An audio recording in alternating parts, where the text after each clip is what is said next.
Dear students, very good morning. In previous lecture, I discussed about protein. What is the proteins?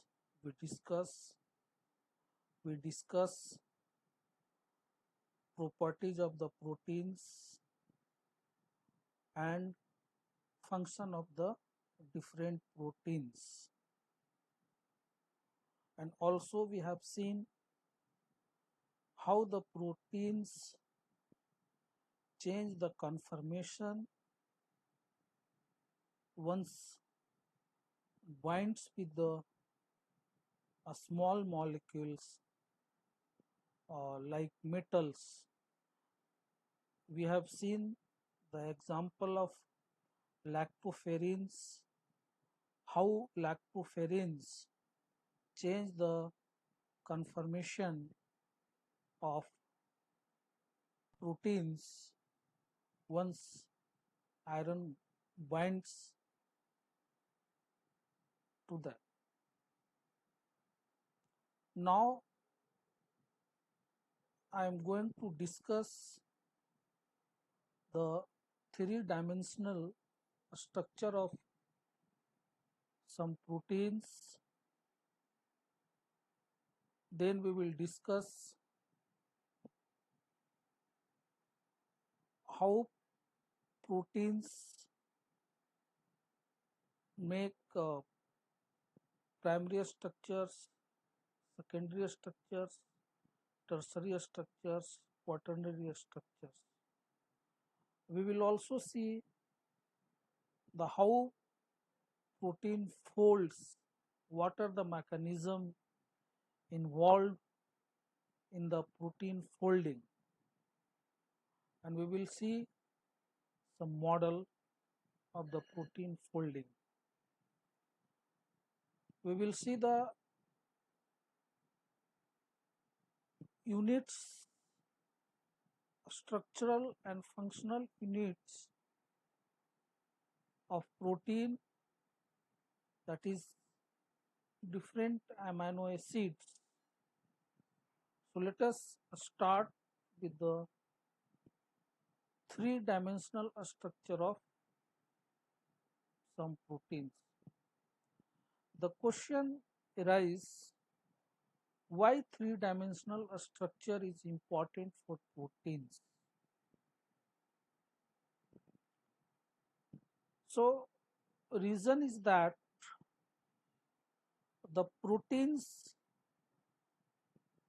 do the function only if it is three-dimensionally folded. So this is also called native structure of the proteins. How proteins achieve the three-dimensional structure, that is most important to know. So if you know the conformation, the concept of the conformation, then you will easily understand how proteins exist in a three-dimensional structure.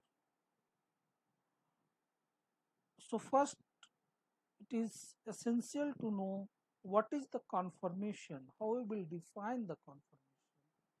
The conformation, it is a spatial arrangement of atoms. So if you will say the protein conformations means the spatial arrangement of atoms in a protein. So the possible conformation of protein include any structural state that can get without breaking the disulfide bond. the disulfide bond, it is covalently linked between the two strands of the proteins, so which provides the conformational stability of the proteins. So here is the structural state. So while making the proteins in a three-dimensional structure, protein undergoes at a different structural state.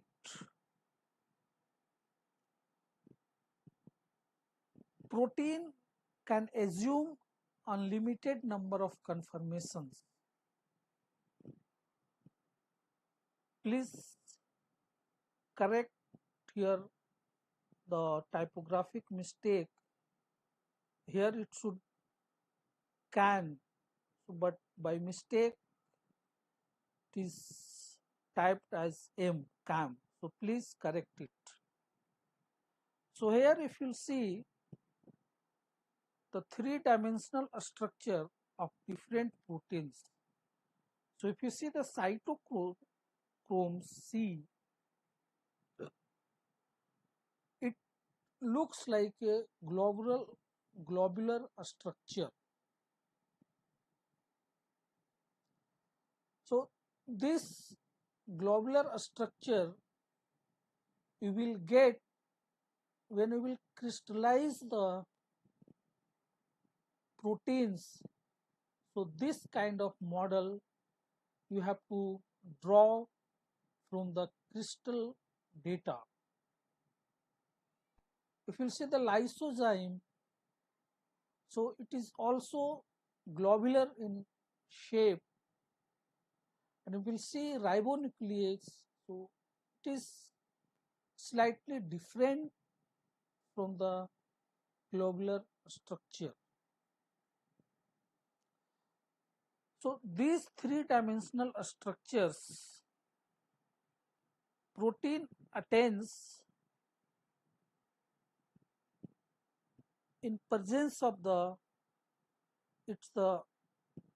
helical or beta conformations. So here right side you'll see in tabular form. So the compositions of the alpha helix and beta conformations given for a different proteins. So I hope now you understand the three-dimensional structure of proteins and its importance.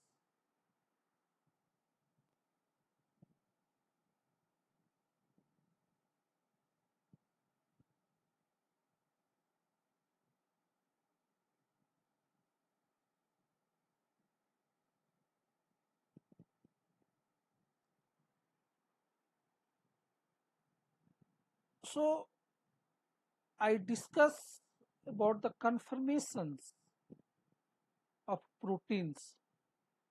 So how proteins conformations affect or change. So to understand the conformation of the proteins, it is important to know the peptide bond character of a proteins. The peptide bond, when two amino acids combine together or react it, then it forms a dipeptide by the help of forming the peptide bond. So peptide bond has some double bond characters, and peptide bond is rigid and planar.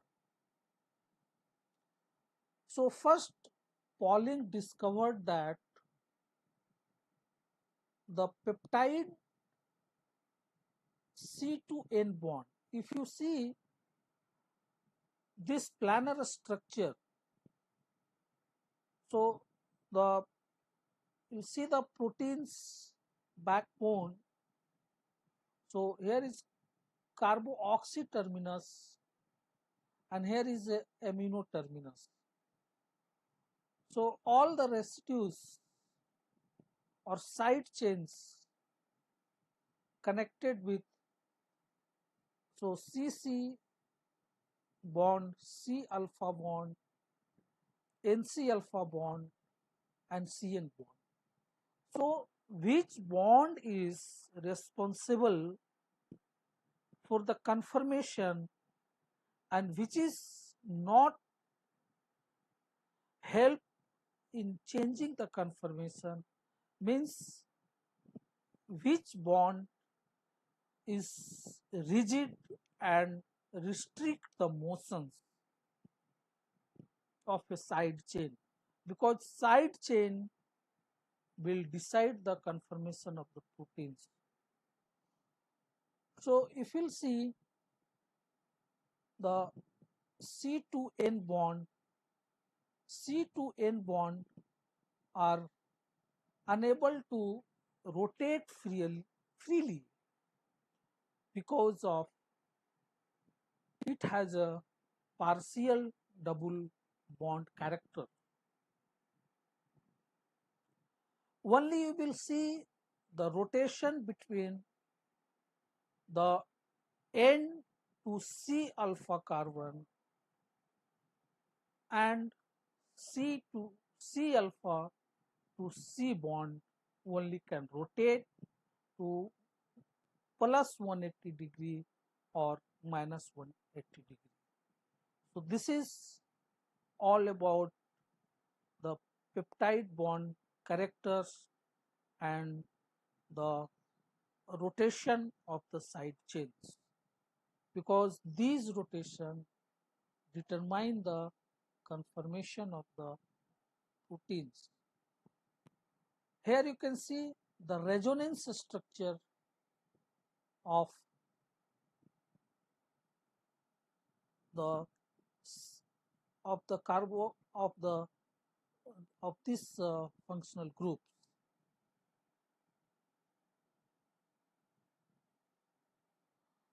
Now we'll discuss the amino acids and its chemical structures. The all proteins uh, makes it structures, three-dimensional structures using the amino acids. There are 23 amino acids present in nature. So if you see the different amino acids right sides in a block, so there are glycines, alanines, tryptophans, cysteines and other amino acids. All amino acids have a unique properties and which affects the structures and functions of the proteins, or it will not affect, it determines the functions and structure of the proteins. So if two amino, how, so you will ask the questions, how proteins make the polymer kind of a structure, since all you know proteins is a macromolecules and it is a polymers. So in a polymers, if two monomer units join by the bond formations, then it forms dimer, trimer or oligomers or and or polymers. So in case of the proteins, if two amino acids join together, it forms dipeptide, then three amino acids, tripeptides, and so and so. So if two amino acids molecules are covalently joined through a substituted amide linkage, so this substituted amide linkage is termed as peptide bond. So sorry, two amino acids form a dipeptide. So the linkage is formed by removal of the water. If you see the peptide bond formation reactions, so peptide bond forms once water removed. So this is called dehydration. From where water removes, will remove from the carboxylic group. So if you'll see in amino acids, COO minus, uh, uh, this is carboxylic group, and carboxylic group of one amino acids and the amino group of another amino acids. So this mechanism is called condensation reaction. So you can say peptide bond formation undergoes through the condensation reactions. I believe all you know about the condensation reactions mechanism. So the condensation reactions is a very common class of reactions which is present in all living cells.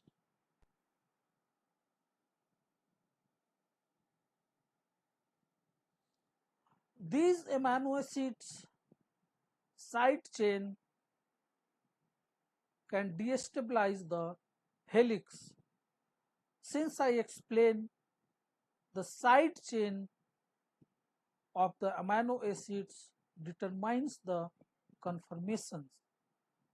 So if you'll say that destabilizing the helix means proteins can change the conformations or change the structures, and based on that proteins show the stability, its mechanical properties, as well as function of the proteins.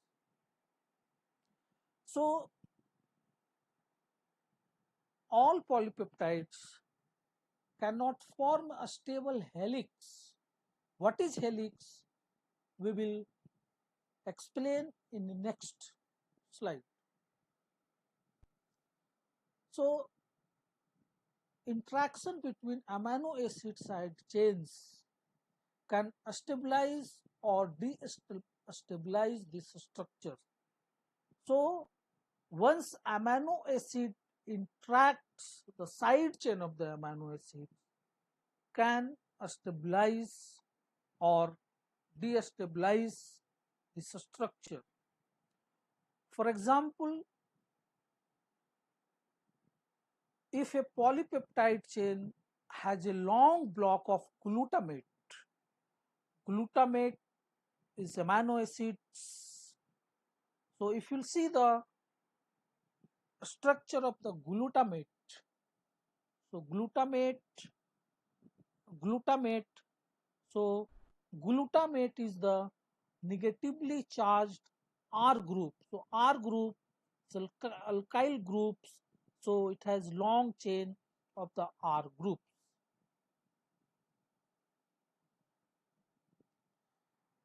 So this glutamate residues will not form the helix at a pH 7. The negatively charged carboxyl group of adjacent glutamate residues repel each other, so it strongly can prevent the formation of the alpha helix. For the same reason, if many adjacents are lysine and arginine residues, so if you see the structure of the chemical structure of the lysine and arginine residues, so you will see the positively charged R groups at pH 7, and these residues repel each other and prevent formation of the alpha helix. Here one thing you see, lysine, arginine. So lysine represent by L by S, arginine represent by ARG. So this is called three-letter code. So you can represent the different amino acids from its uh, three-letter words. So say for example lysine. So you can write lysine L by SINE. So three letter start from the starting L by S. So always you can represent the amino acid using three letter codes. Another important thing is how it how alpha helix stabilize or destabilize. The bulkiness and shape of the side chain of the amino acids. Say for example, here you have threonine, cysteine, serine. So these residues can also stabilize an alpha helix if they are close together in the chain. So you can summarize, there are 5 different kinds of constraint affect the stability of an helix. First is the electrostatic repulsion or attraction between successive amino acid residues with their charged R groups. The bulkiness of the adjacent R group. So we have seen the cysteines. The another important point is the interactions between R groups are spaced 3 or 4 residues apart. The occurrence of proline and glycine residues. So if glycine is present in helix protein, so proteins become more flexible. The another important point is the interaction between amino acid residues at the end of the helical segment and the electrical dipole inherent to the helix. So here I told about the electrical dipole. So electrical dipole you will see here. So you will see the helix structure of protein. So helix structure. So how you will find the or determine the helix structure, or feel the helical structure of the protein. So if you twist the rope by right-handed or left-handed, so you will see, will it will make a like a helical, a spring like structures. So this spring like structure, the analogy of the making or drawing the helix structure of the proteins. Protein can be the right-handed helix or left-handed helix. And if you see proteins having two terminals, proteins chain having two terminals, amino terminus, carboxyl terminus. So you see the carboxy terminus, it's a partially negative charge, and amino acid amino terminus is slightly partially positive charge. So and and the dipole you will see the across. So uh, sorry, the restriction on the formation of the helix, you have seen in the presence of proline or glycine residues. So in detail, the proline having the nitrogen atom, so which is responsible for the rigid ring and rotation about the NC alpha bond. Already we have discussed the rotation, restricted rotations and rotation allowed in a peptide bond characters. So, uh, so here rotation is not possible due to partially double bond character.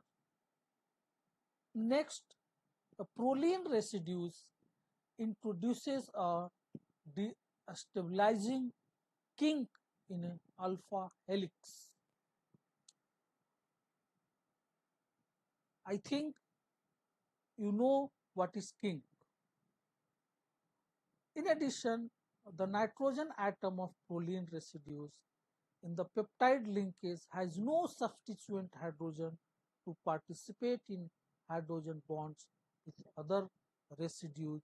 So this is also one of the reason to the restriction on the formation of the alpha helix. For these reasons, proline is only rarely found within an alpha helix. You will see glycine found infrequently in helices for a different reason. It has more conformational flexibility, already we have discussed, than the other amino acid residues. Now, it is also essential to know the beta structure of proteins. You have seen how proteins exist or attain the alpha helix and what are the residues are responsible for the formation of the alpha helix and what are the residues are uh, are not allowed to alpha helix. So after alpha helix, proteins also having conformation like beta structure conformation. So the beta structures you can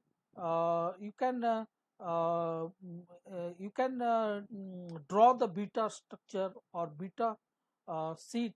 So beta sheet means you have a uh, you have a beta strands, it is joined together, so it forms like a sheet.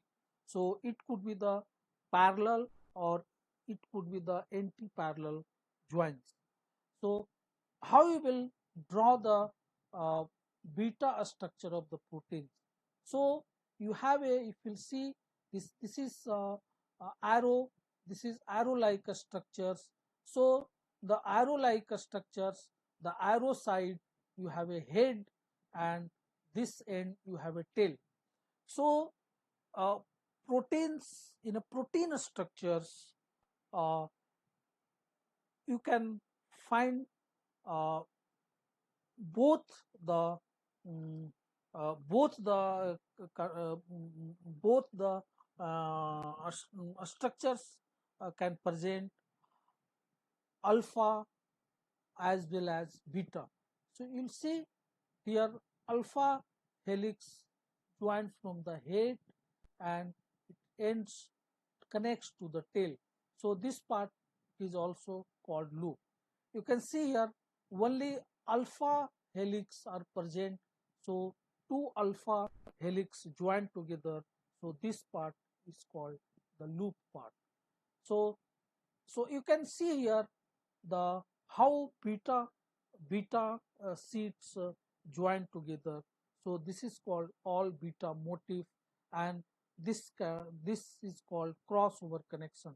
So there are different kinds of arrangement you can find uh, in a uh, beta structure having proteins containing beta structure proteins.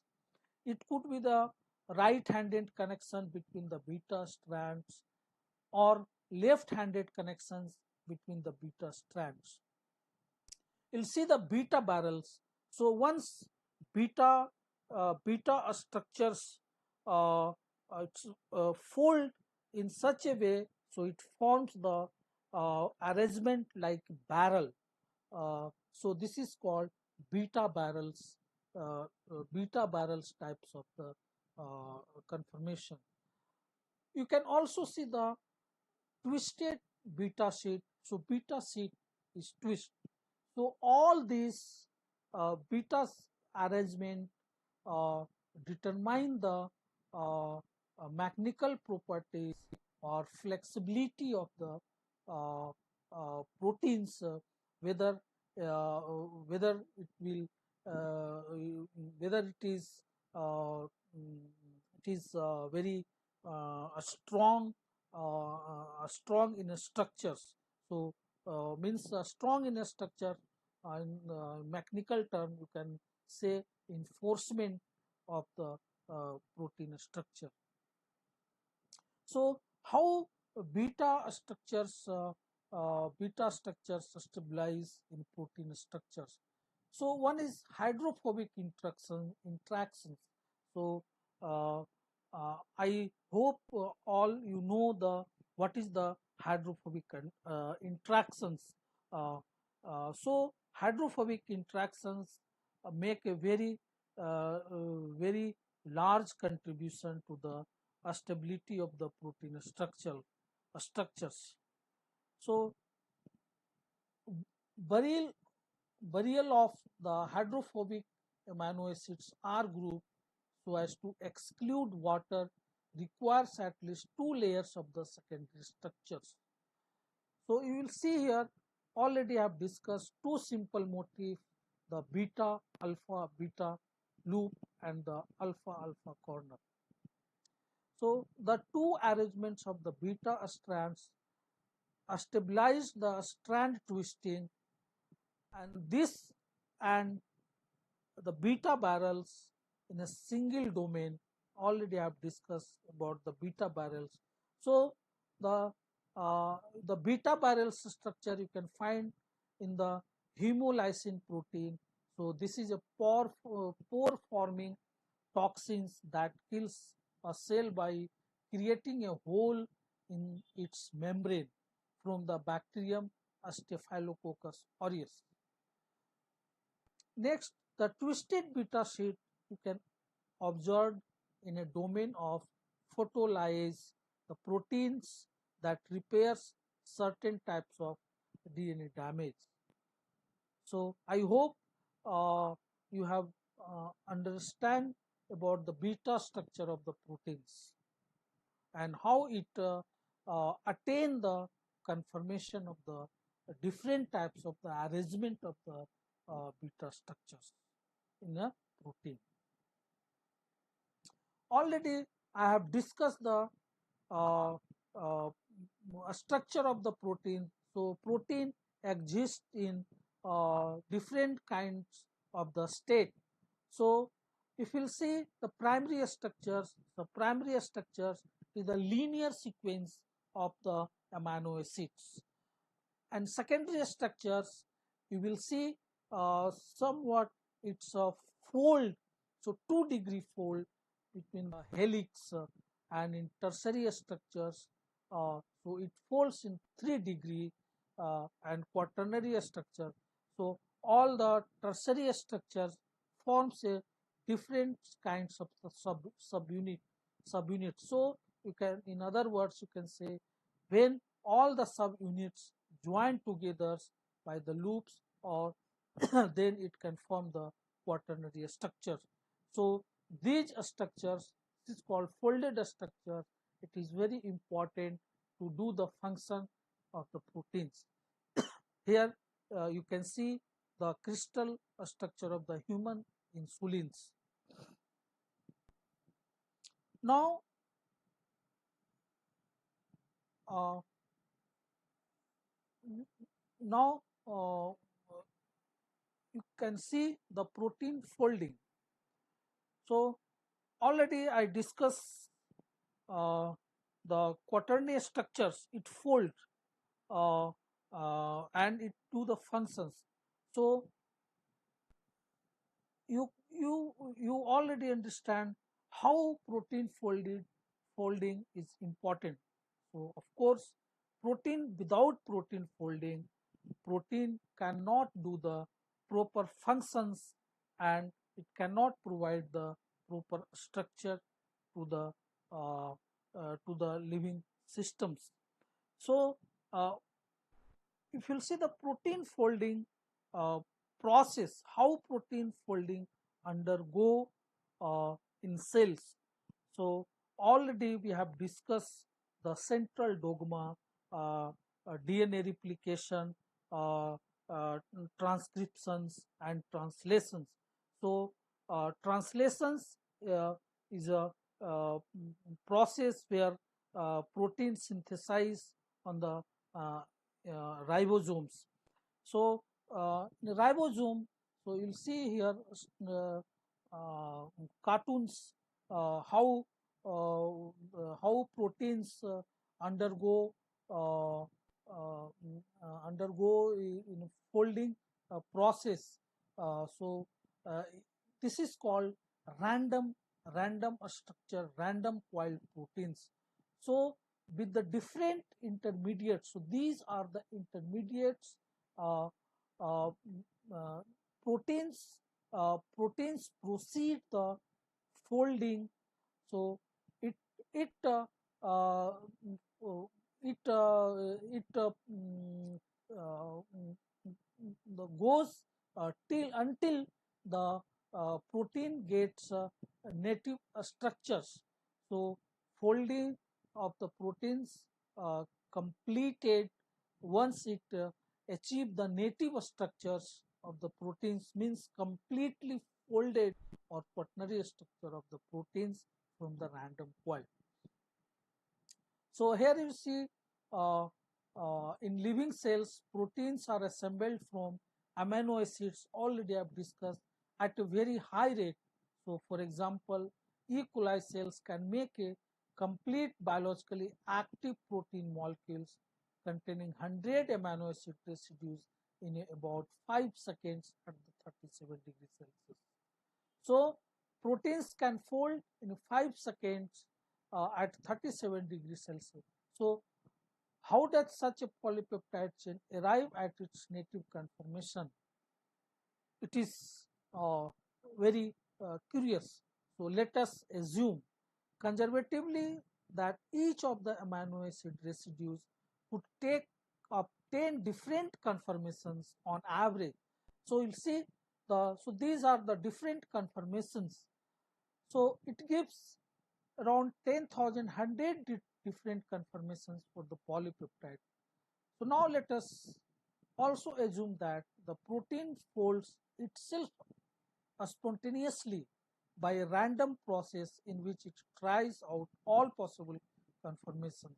So while the folding, while the spontaneously folding from the random process, it tries all the possible conformations uh, around every single bonds and its backbones until it finds its native or biologically active form. So, how much conformations it tries to reach at that level, at the native structure level, so means it's completely folded structures. So if you see, the each conformation were simple in the shortest possible time. So how much times it takes? So it takes the time about about 10 to the power minus 13 seconds. So the time required for a single molecular vibration. So this time requires the single molecular vibration. So the single molecule vibrate in that time scale, that is 10 to the power minus 13 second, means you can say one uh, mm, uh, one picosecond.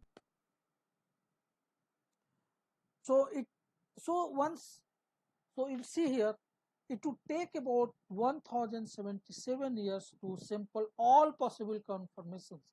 So you can imagine, once uh, like proteins if fold uh, in an outside environments uh, uh, using the different conformations, it will take 1077 years uh, of the uh, from the possible conformations. So this is the structures got from the simulated data. So you can see here the folded pathway of the 36 residues. So this is a folding pathway of the protein villine. So the protein villine is an actin binding protein found principally in the microvilli lining of the intestine. So you can also simulate the protein folding process. So the already have discussed functional folded conformations are called native protein. There are various hypotheses has been demonstrated on the folding of the proteins. Here we will discuss few of them. The protein folding start with the first random coil forms local secondary structures. Already I have discussed in previous slide. So the uh, protein will start folding from the random coils, uh, and then a certain amino acid sequence fold readily into the alpha helices or beta sheets. So this is followed by a long range in long range interaction between the two helices come together to form the stable super secondary structures. So this is called the long range interaction steps. So in that steps, certain amino acid sequence fold readily into alpha helices and beta sheets. So these interactions is called the long range interactions. I believe all you know what is the long range interactions and the short range interactions. If you see the potential diagrams, potential pair diagrams, then you will easily get about the concept of the long range interaction. This process continues until complete domain form and entire polypeptide fold. So means this already I have explained about the domain. If you see the quaternary structures, it forms by joining the subunits, so it's called domains. So folding process continues until it complete the domain formation and then entire polypeptide fold. This hypothesis is known as long range interactions. The another model proposed folding can initiate through a spontaneous collapse. You know the collapse. So the spontaneous collapse of the polypeptide into a compact state. So suppose suppose you consider any systems which is loosely packed.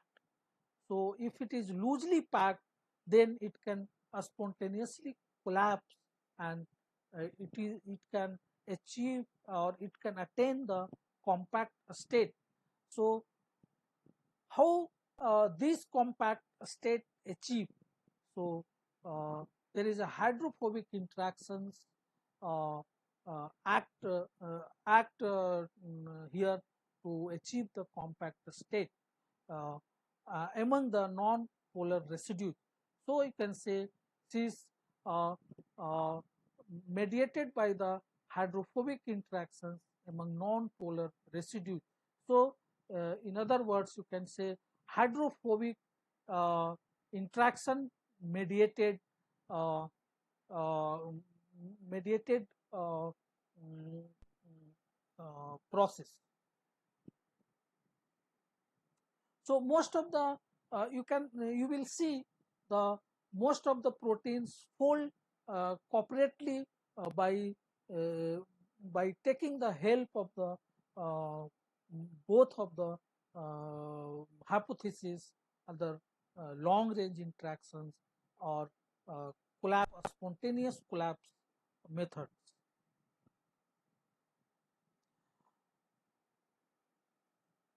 In protein folding, uh, it is also essential to know the thermodynamic parameters, thermodynamic state of the of the proteins, how it behaves. So people explain the thermodynamic state of the protein folding, giving the funnel model. So this is very famous model. So this is called protein folding funnel model. So here, if you'll see the funnel model, on the y-axis, energy is there, and on the x-axis, the native structures, and this side, you will see the percentage of the residues of the protein in the native conformations. So means how much percentage will remain of the protein of the residues in a native state conformations. So if you'll see the unfolded states, the unfolded states, so because if you'll see the random coiled, so random coiled is completely is the unfolded states. So unfolded state, you can see here, uh, demonstrate the high degree of the conformational entropy and fairly high free energy. So here is the unfolded state. So this state having the high entropy means maximum randomness and and high free energy. So only a small fraction of intramolecular interaction that would remain in the native conformations are present. So in that state, very a small fraction of the intramolecular interactions remains uh, in a native conformation. As folding proceeds further, the this funnel is narrowing down, uh, and it demonstrates a decrease in the number of conformational species present. So conformation, once the funnel is narrowing down, the number of conformational species or conformational state decreases. Here you can see the how the conformational state are decreasing. As folding progresses, the thermodynamic path down the funnel reduces the number of state present. Decrease entropy and increase the amount of protein in the native conformation as decrease the free energy. You see, as the folding progresses, what what are the changes you will see? So decrease the entropy and increase the amount of the native state conformations and decrease the free energy. You can see here a small depressions. So a small depressions demonstrate the side of the free energy funnel represents semi-stable intermediates that can slow the folding process. So these are the small diffrations sides of the free energy funnels represent the semi-stable intermediates. So these are the intermediates are semi-stable. So it is in fluctuating state, and it is a so dynamics.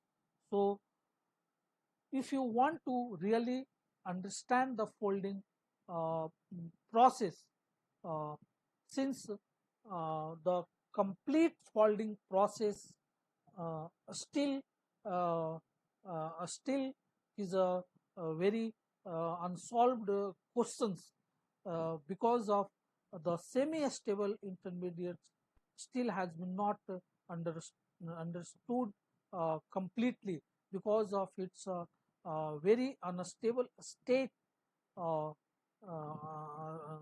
state these are. Uh, so, if you see, the funnel represents semi-stable intermediates that can briefly slow the folding process.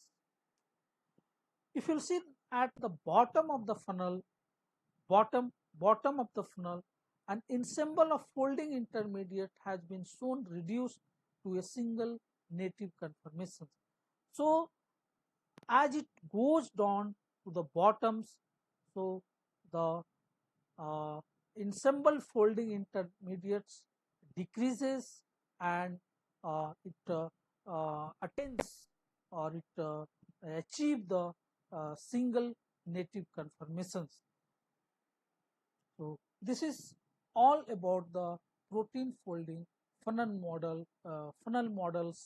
Uh, so here you can say thermodynamics of protein folding as a free energy funnels. This is the thermodynamics diagram of the protein folding as a free energy funnel. There are some structure and properties of the fibrous proteins. Uh, uh, how the alpha, beta, and helix decides its characteristics properties. If you see the structure of alpha helix cross-linked by the disulfide bond, characteristic is tough, insoluble protective structure of varying hardness and flexibility. Uh, so you will find in alpha keratin of hair. So our hairs is composed of the alpha keratin, means in a hair alpha keratin proteins present, feathers and nails. So due to this, due to the presence of the alpha helix and cross-linked by the cross-linked by the disulfide bond, it somewhat it is flexible, uh, and in beta structure conformations proteins so the soft flexible filament, the flexibility, it will more flexible. So it's a very famous example is the silk fibrion. uh, so the silk fibrion, so fibrion is a proteins which is present in the silk. uh, you all know how silk is flexible, and it is also very mechanically strong also. So and collagen triple helix, uh, one we discuss double helix, but and here collagen is made up of the triple helix proteins. So triple helix is high tensile strength without a stretch. So without a stretch, it shows the high tensile strength. So you will find collagen of tendons and in bone matrix. So this is all about the structures and properties of the fibrous protein. So we discuss the three-dimensional structure of the proteins, how conformations uh, involve in the structure and function of the proteins. Uh, we discuss uh, the role of the different amino acids to decides the uh, flexibility of the proteins and the structure of the proteins. We have seen the folding mechanism, folding process, and the theory and hypothesis, different hypotheses proposed of the folding, protein foldings, and uh, the uh, funnel model to explaining the protein foldings. These are the references. You, I took the help uh, to make this slide. Uh, uh, Thank you. So, if you have any questions, any suggestions, please write to me. Thank you to all.